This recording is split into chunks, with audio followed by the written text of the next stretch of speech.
Okay, so this movie's fantastic. I've never been so scared of silence. I guess that's a good testament to the good writing and good directing. What were some of the challenges in making this?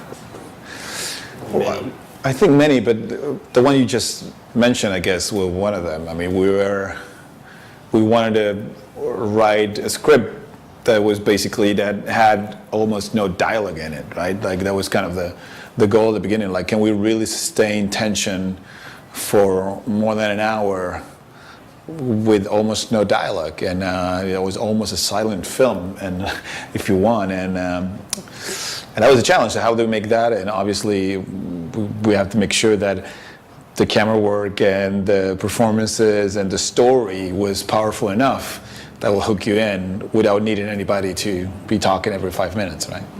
So what is there about silence that you wanted to kind of capture, and how do you build that suspense around that silence?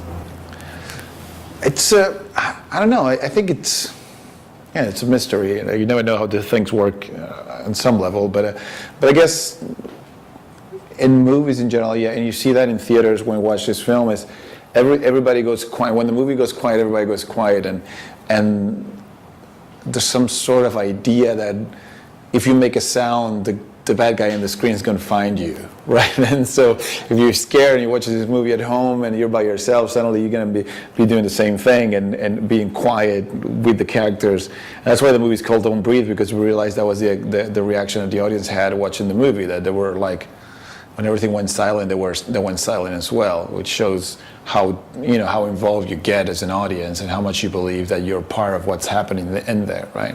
Is that silence in the movie wasn't a decision? It was just something that was attached to the premise itself, right? It's a blind guy.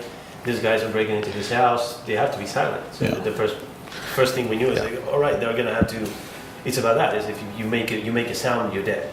I think the decision that we did make was to not use too much music in it, I guess, because a lot of those silences in other movies are filled with the music, bum, bum, bum, bum, bum, bum, and we decided to remove that and just be very quiet, and some of the set pieces that we could have filled with music, right? So I guess in that aspect, yes, we did exploit it more than that the premise, asked for.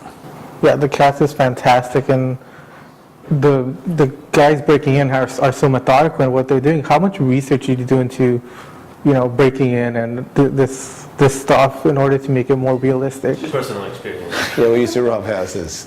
No, I mean he used to be more of a vandal than I am, but I think we come from South America, from Uruguay, where I think we tend to be more used to live every day with stories of, they broke into this guy's house and this happened, and it's something that is part of the conversation every day, almost every week. Like you hear something about, the robbers, like they broke into my car, they got this, they got that. So it's like the realities of living in a third world country, but and Uruguay is not particularly like a violent place or anything like that, but still it happens. So I think we're more used to that idea, and we know a lot of stories about those characters.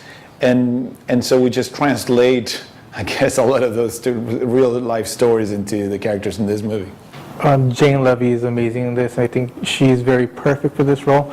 And you worked with her in 2003's Evil Dead. How's that relationship growing, and why choose her? Well, it's not growing to a good place, because I think she hates me by now. Because after 2 movies when I put her through the ringer, and I think every time she takes on, when she took into this one, she thought it was a good idea until she was making it.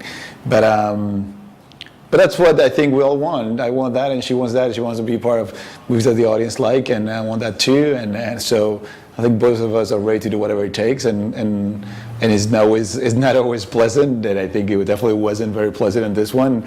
It wasn't pleasant in Evil Dead either. But at least, you should ask her why she keeps coming back. But she does.